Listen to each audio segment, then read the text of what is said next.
As you embark on your mission, I wish you the best over the coming weeks.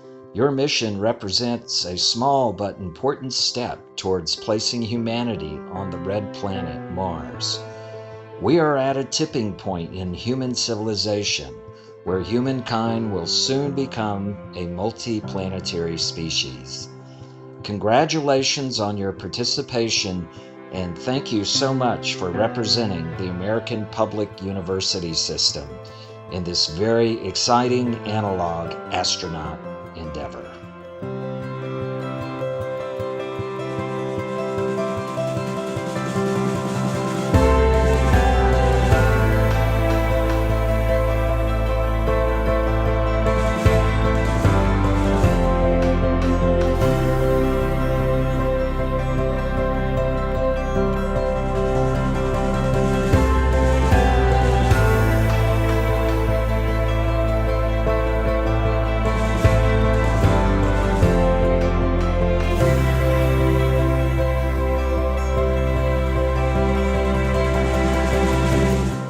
My message for you today is to just be happy. You made it here. You've already succeeded. Everything beyond this is just icing on the cake.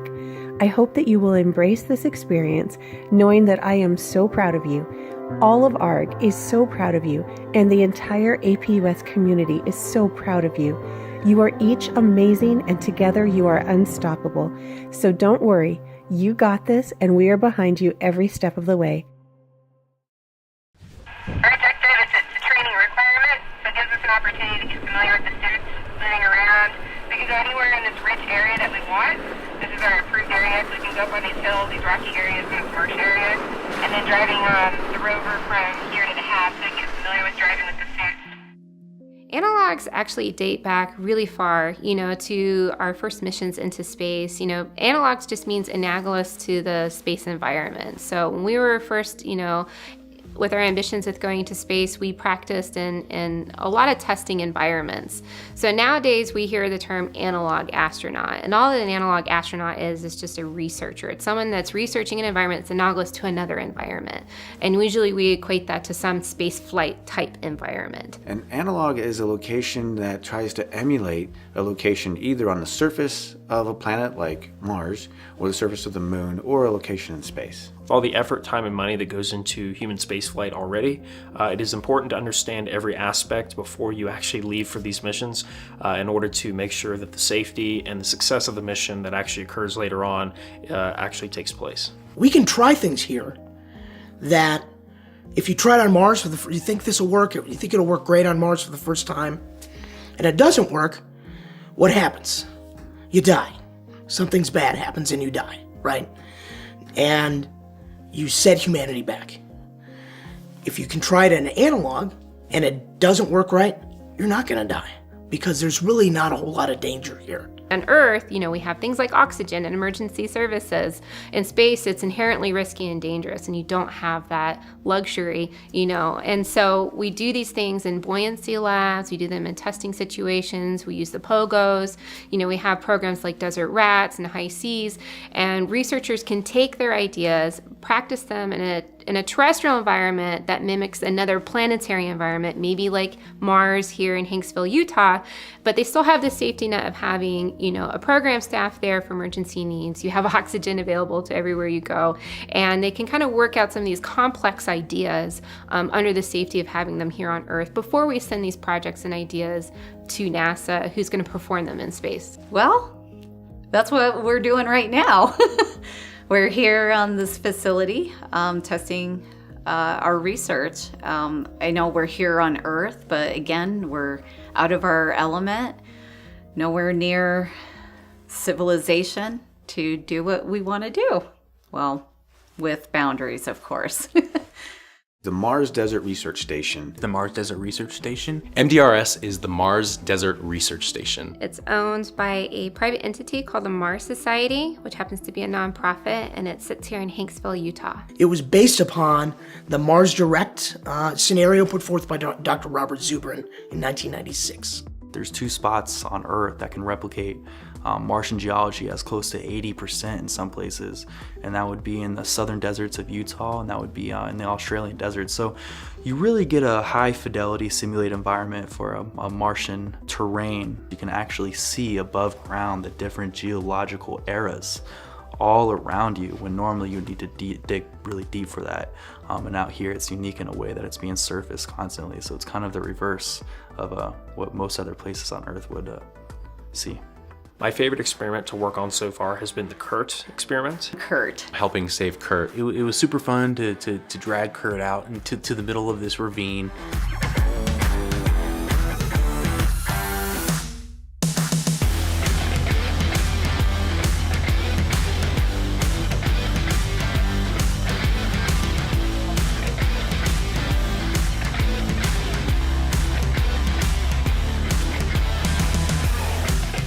When you're placed in a setting like that, you never know what could happen, and you may have to carry a fellow crewmate. And going through a rescue scenario and utilizing this safety vest device that she's developed. My name is Sarah Guthrie, and I'm the commander of Crew 274. So we're working on assistive devices that will be integrated into the hard upper torso of a spacesuit. So part of Artemis's concept of operations for Artemis's Phase 1 for the lunar surface activities is there's a requirement for contingency operations that they need to have some type of proper suit interface. So what I've been looking at over the past few analogs is how can we support that requirement. So we have a kinetic utilization research tool that we aptly named Kurt. He is our astronaut dummy that we use for incapacitation to simulate that scenario. And then over the past 3 analogs, I've kind of evolved and engineered my own vest with modular handles that are fixed onto them that would represent the hard upper torso having like a rescue handlebar. And hopefully that concept could be adapted into future suit designs, that if you had an incapacitated astronaut on the lunar surface, that you would be able to pick them up properly without compromising the spacesuit system and the personal life support systems. Given the facts that, right now current spacesuits are about 300 pounds in Earth weight, and say you put an average male in there between 175 and 195 pounds, you're looking at anywhere between 82 to 100 pounds of weight just laying on the lunar surface. So we want to be able to assist astronauts who are wearing pressurized suits to be able to pick up their fellow astronaut off of the ground, put them into a medical device, maybe a medical sled, put them on a pressurized rover, and then bring them back to the habitat safely, especially when seconds count between life and death. If you are a crew of 2 going EVA from a lander on the moon, and one of you gets hurt, how does the other one help the injured crew member get back to the lander safely? And that's a real challenge when you're in a heavy suit. He's heavy. So I'm glad I had my little water thing from one of the other crewmates, because I think that was almost gone. For me, I challenged myself personally to see how fast I could save the guy, right? And so that... You were by far the fastest. I do have a bit of a competitive edge, so it was an opportunity to strut my stuff and see how good I could do. So Awesome. Good morning, Analog Astronauts. It's Danny Welsh, Dean of the School of STEM at APUS. I wanted to personally thank you for all that you're doing there at the Mars Desert Research Station to represent the university. The song I chose is Holocene by Bon Iver.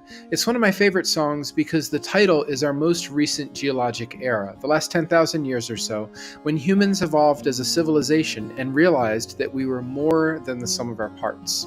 This is important because the song is about realizing that you're part of something bigger than you initially considered. And I can't think of anything bigger than laying the groundwork for a possible new civilization on a new planet. Good luck today in all that you do. Stay focused on your work, but also on the bigger picture. Thanks. Hi, I'm Tyler Hines. I'm the Green Hab officer for this mission, and I'm an undergraduate student at APUS. The research I'm conducting here are the Long Duration Exposure Facility, LDEF seeds. Those first flew up in Earth orbit in 1984 aboard the Space Shuttle Challenger. They were only planned to be up there for a handful of years at least, but unfortunately due to the Challenger incident in 1986, they were left in orbit much longer than anticipated, and they returned back to Earth on the Space Shuttle Columbia in 1990. The deployment of LDEF, NASA's Long Duration Exposure Facility, took place in April of 1984. It would become one of NASA's most successful satellites. For 5.5 years, LDEF would carry 57 experiments in 86 trays mounted on its exterior. The most publicized experiment is SEEDS, which offers a wide variety of opportunities for student experiments. 12.5 million seed packages were distributed to upper elementary through university-level students. My specific study is to take those seeds. I've had the fortunate opportunity to get a hold of some in pristine condition and certified as they are, and to basically see how they're going to germinate, not only after their long exposure to space and 6 years in orbit, but also how they would germinate in simulated Martian regolith and how that can be applied to future manned flights to Mars. The initial germination of these seeds soon after, roughly a year after they returned in 1991, they were shown to germinate in regular Earth soil, but other than that, there have been no, at least what we've seen so far, public documents or anything of the sort of a study that has shown that they've actually germinated not only long after this study was conducted, but in simulated Martian regolith already. So the simulant that I'm using is from Exolith Labs down at the University of Central Florida. They are a major supplier for any type of simulant, soil, lunar and or Martian, and some asteroid that they have used. Basically, I'm using the best type of simulant on the market to enact the best type of high fidelity Martian environment possible. So far, initial phases of the growth were not as much as I had anticipated. Honestly, I was only expecting any type of growth near the end of the mission, but surprisingly enough, at around 9 o'clock in the morning on Sol 6, I went out to do my daily measurements and reports and noticed that one of the seeds actually was germinating, which was a major surprise, and it was a huge step forward in the entire research project itself and just general progress as it was. An expected trip to Mars is going to take roughly 3 years to the surface and back. Given the fact that these seeds were in orbit double that amount of time, exposed to the space environment, exposed to the high radiation that is dealt with in space. Other than that, also the return to shelf life that they've been sitting around for decades on end before they were actually put into place to germinate. The fact that these have gone through all of that and they are now germinating is a huge step forward in the durability and the progress to actually take high nutrient type of vegetation or seeds off to Mars for a crewed flight. There are a lot of challenges in being an analog astronaut. I think one of them is you just have to take a step back and be humble and kind of accept a few facts. One, that you may not be able to achieve all of your science, and that sometimes failure is a part of the learning process. And failure comes in a lot of different ways. It can be interpersonal failures, communication failures, it could be scientific failures, it could be equipment failures. So I think having the perspective of kind of managing those expectations early on will kind of help you overcome, any of those challenges or difficulties that you'll have as an analog astronaut. One of the hardest things about being an analog astronaut is creating and maintaining that frame of mind that you are not on Earth, that you're in another location. Put yourself in the shoes of an astronaut. How would that astronaut feel? What would they be worried about? What are they not worried about throughout every day?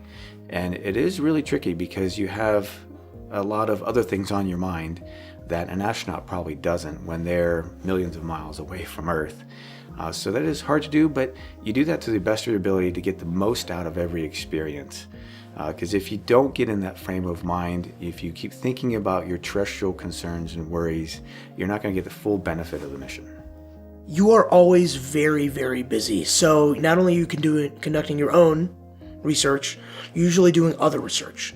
And often that other research sometimes it requires an EVA, sometimes it requires you to help and work with your crewmates. And I'm not saying that's a bad thing, but it can be difficult scheduling properly. Dealing with the mission control can sometimes be frustrating. When I was mission commander of AARG 3, I got in a couple of arguments with the mission control over just some very little teeny tiny things. We worked it out, but it was pretty ridiculous. But arguments happen, That was probably one of the most realistic things about the analog is that support or mission control and the astronauts are never going to see eye to eye. They're always going to be task saturated. Yeah, the hardest thing at Mars as a research station is just communicating with mission control. It's a private entity, the Mars Society. They have their own way of doing things, and they expect you to totally conform to that in a short amount of time. I have a lot of experience being a mission flight controller for International Space Station. That's how I started my career. And I know how ground interacts with crew on International Space Station. I know how the crew on the space station interact with ground. Mars Society has their own processes, their own procedures for how that interaction occurs. And so it was some adjustment period for me to understand how they do that communication and what the expectations are. One thing I found here was trying to maintain sim in the middle of your research if you're out in the field on an EVA. There are multiple passerby cars here, tourists who are really interested in MDRS and what's happening here. During one of the EVAs for my research, there was a man and his dog that approached my safety team. And so that created a particularly unsafe scenario for my crew. Thankfully, that was settled on its own. Thankfully, it did not get any worse than it could have gotten. Hey Mom, why do you go away so that you can come back, so that you can see the place you came from with new eyes and extra colors? And people there see you differently, to coming back to where you started is not the same as never leaving. We miss you, Mom, and we love you, and we hope you're having fun, and we request Feel Good Inc. by Gorillaz for the wake-up song. My name is Selena Pena, and I am the crew astronomer. I'm a graduate student in the master's program at APUS and studying astronomy. The research that I brought to MDRS is studying the HADS variable star V0799 AUR, which is in the Auriga constellation. HADS is a high amplitude delta Scuti variable star. What is that? These are pulsating stars, so it actually falls under the category of an intrinsic variable star. There's two different categories, extrinsic and intrinsic. And with the intrinsic, this one has two classes of pulsating or cataclysmic. And this one's a pulsating. So these are pretty cool because these can be used as like a standard candle, which helps measure distance of like cosmic celestial objects. And HADS variable stars are a very interesting star because they're a star that actually gains in luminosity, so its brightness, throughout different periods of time. So it'll go up and it'll go back down. And that's really unique because up until a little over 100 years ago, we had no idea that stars could do that. And it was hard to gauge distances from a star because if a star is really bright, you don't know if it's just a giant star far away, or if it's a smaller star really close. So I get to use the MDRS telescope to capture its flux, which is its magnitude that's, like I said before, pulsating, to see if there's any changes. And what I do is compare that to check and comparison stars. What you would essentially do is you just log into the MDRS Robotic Observatory, put in a request for what object you want to look in the celestial night sky. From there, you're going to give the longitude, latitude of where you're at personally. Then what it does is I set up the filters for each, which is the visible and blue filters, and put in the duration and how many images I want that particular telescope to take. Like right now I'm taking, I think, 75 images just in visible right now, and the duration is 45 seconds. And then from there, I take those images and I start calibrating them. And that's the process of stacking them. And it can be a little complicated at times. But once I get those, then it pulls up a stacked image where you can play it as a movie and see the flux or the pulsating of each one. Cool. So it's pretty cool. According to the AAVSO website, they had it ranged at a 10.4 to a 10.7. Like, that's the magnitude. The person who studied it before me did get it at a 10.2, which means it's getting brighter. So now when I did my last observation, it came up as a 10.2 as well. So it's just collecting that to confirm, hey, you know, there's more data on this particular star that confirms, hey, that magnitude range it's changing. My favorite experiment to help with was, that's kind of a toughie. I do have to say Noah's solar activity. I think that one is like right up there, number one. Hi Noah, it's your mother.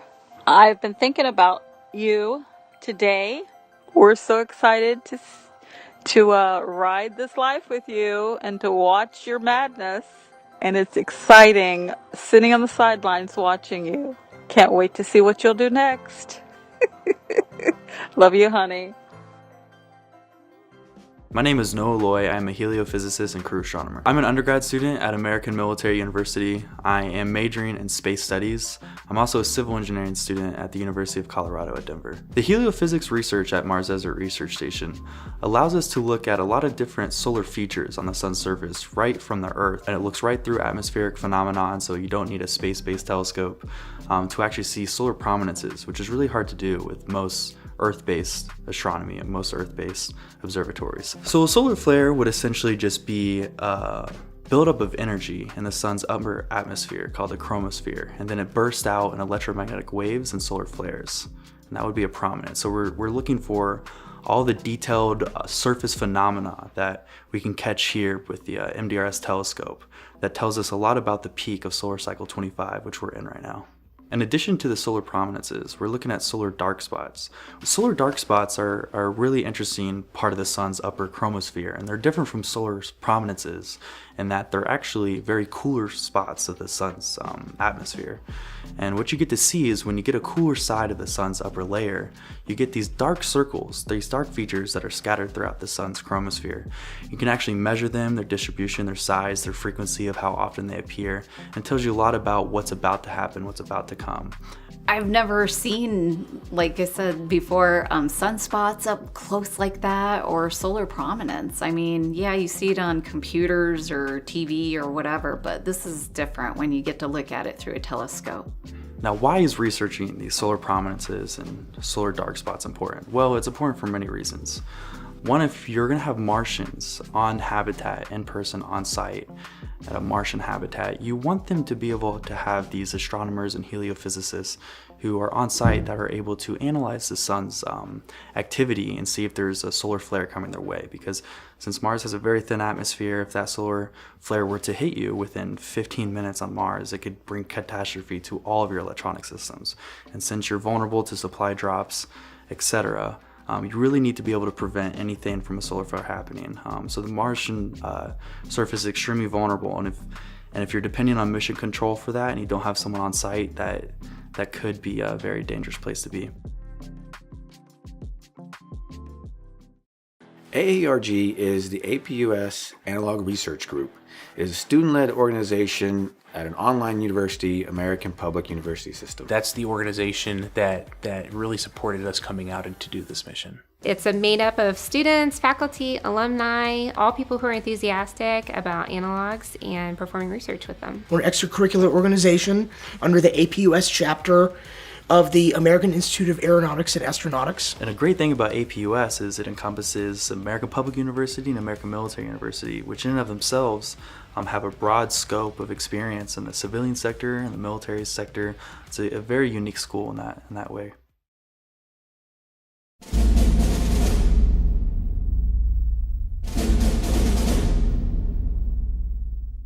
The MDRS crew was the first one to be selected, so I ended up being the first commander and part of the first analog crew for the program. But because MDRS is very busy and because of the COVID and the pandemic, the first deployed analog program mission that we had ended up being in fall of 21, and that was to the University of North Dakota's ILMA, in which my crewmate Bill O'Hara was the commander for, who's a very experienced analog astronaut.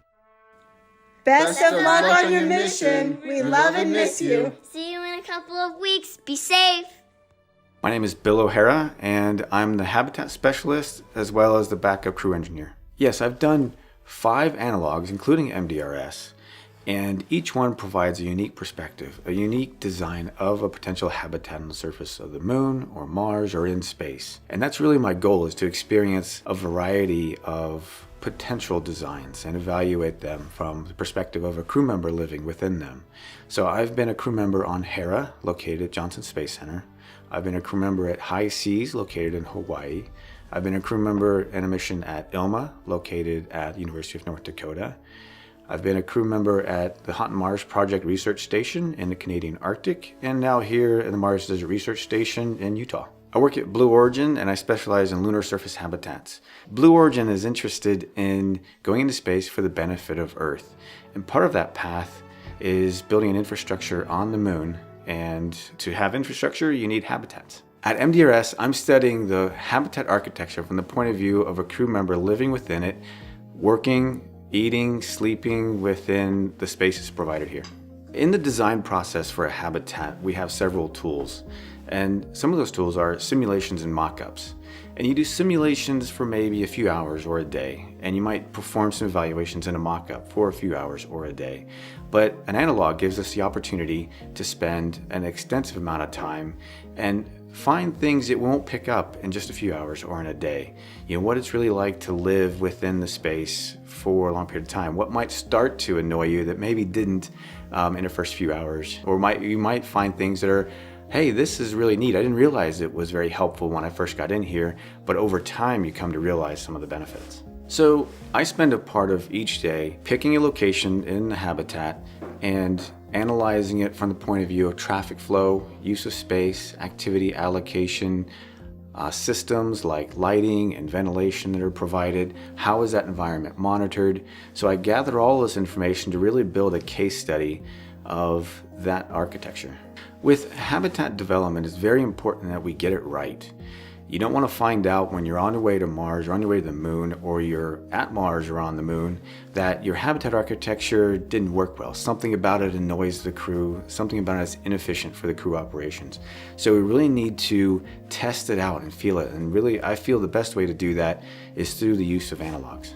All the experiments were actually super fun because coming from a communications and journalist background, I don't get a lot of opportunities to do research. So this was the first time where I actually got to do real research. I got to see the chromosphere for the first time. I got to see sunspots through an actual solar telescope for the first time. That was really cool. I watched a real life astronomer stack images and process them. That was actually really, really cool. And I think that the coolest one, although, you know, helping save Kurt was really, really fun, I think the coolest one to be a part of was Nick's study.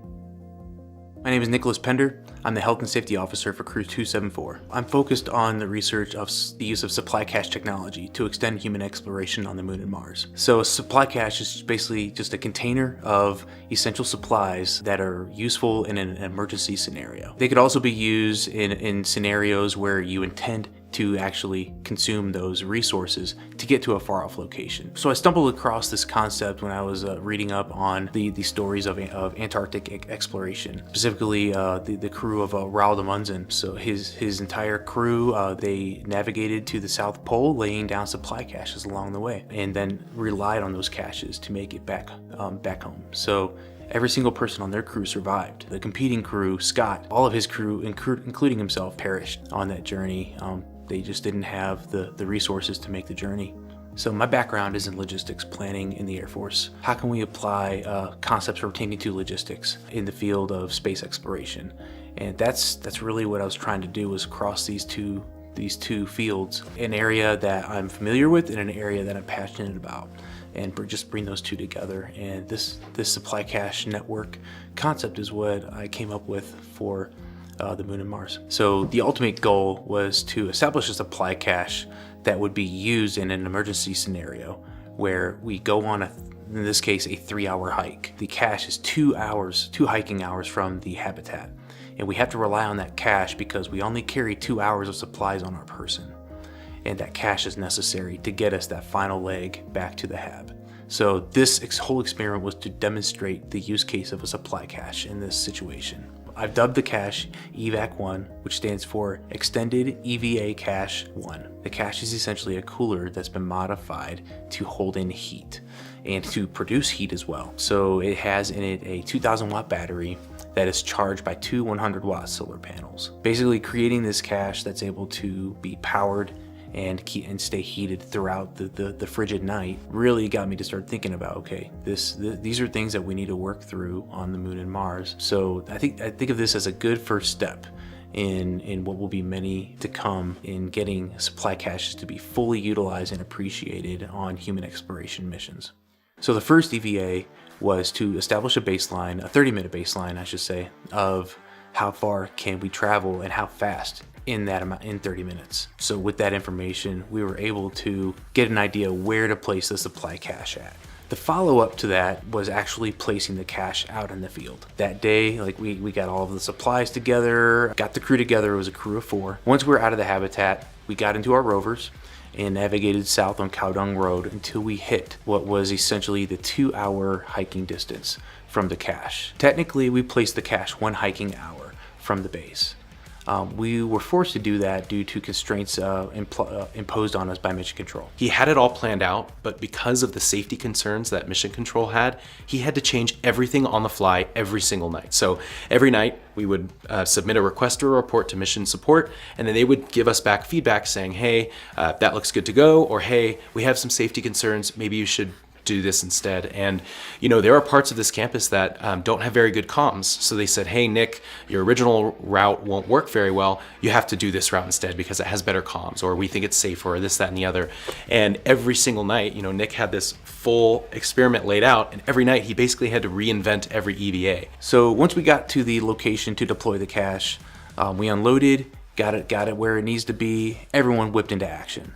Like, everyone knew what they were doing. We got the solar panel set up, all of the cords plugged in, and then immediately just started taking readings. The follow-up EVA was to go back out to the cache and to basically collect data on the cache. So we're collecting temperature readings, power consumption readings, also checking up on the overall wellness of the cache. Is it all in one piece still?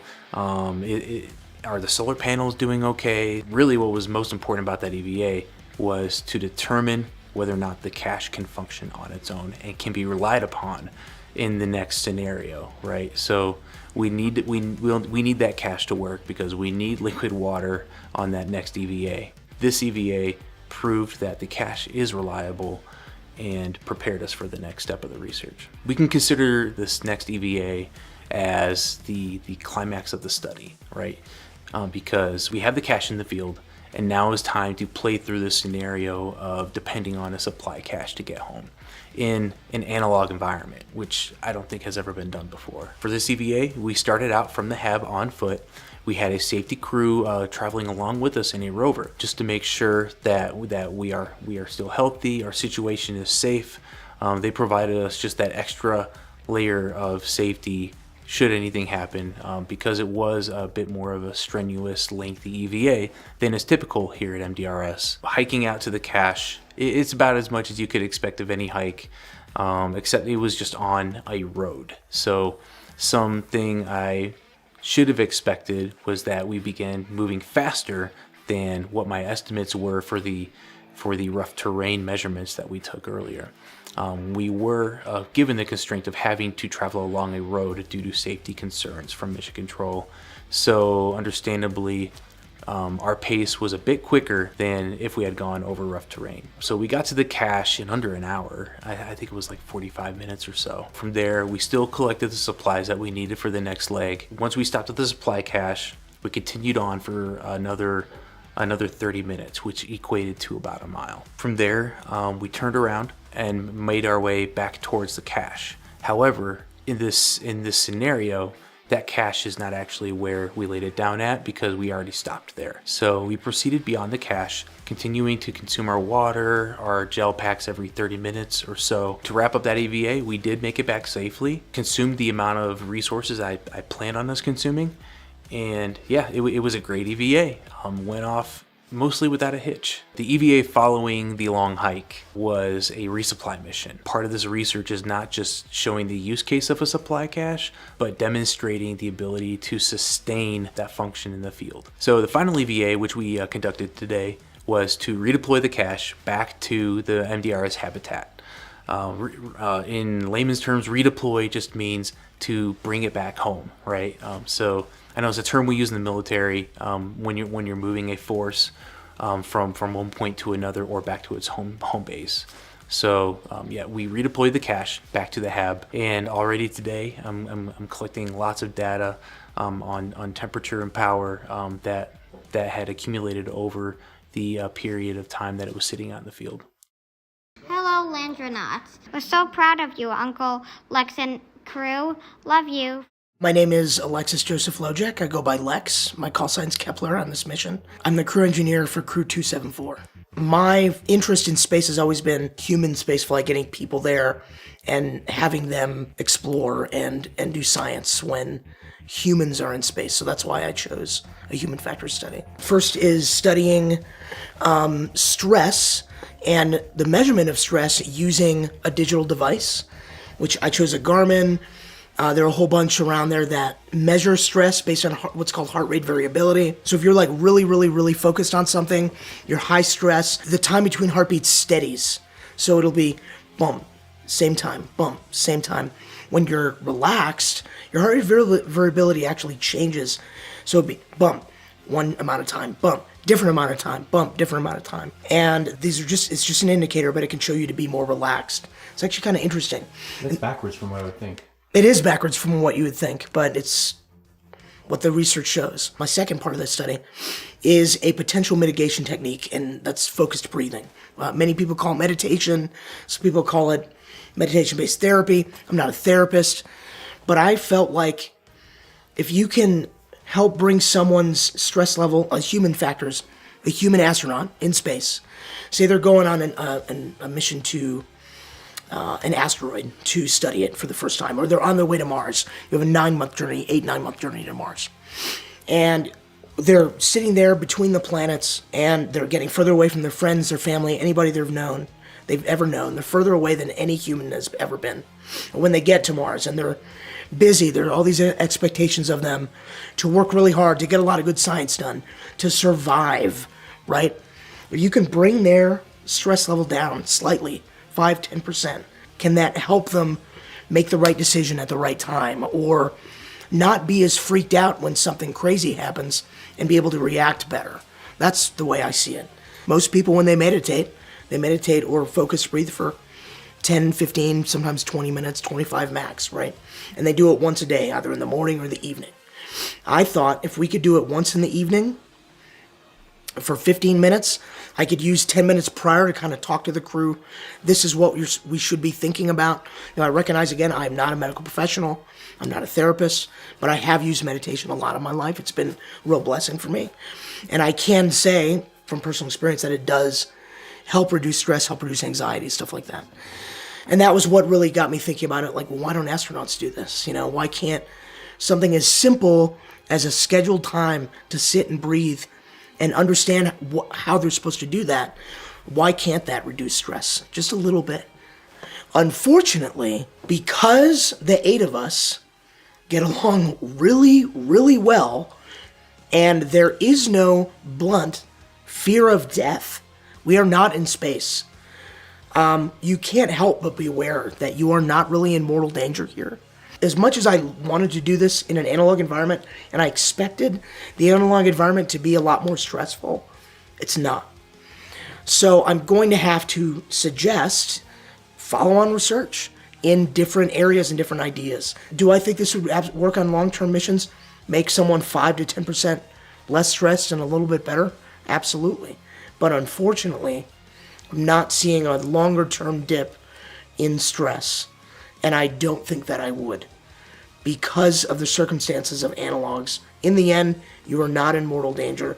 You don't have all that pressure from your country, your world to perform. It's more, I'm doing my research, I'm actually having a good time doing it. I want to go in a spaceship. I miss you, Daddy. I want you to bring home Tortellini. I want you to come back right now, but not right now, after our swim class. I love you, Daddy. I love you, Daddy. I love you, Daddy. So my favorite project here has actually been the media project. My name is Tony DiBernardo, and I'm the crew journalist of Crew 274. So my role is actually not for a thesis or for an experiment. It's actually just for public outreach and for media collection. Rarely do we actually get an opportunity to bring someone along that's a professional photographer or videographer and actually capture the whole mission. We did a whole media day on this mission where we reached out to 11 different schools, family hours.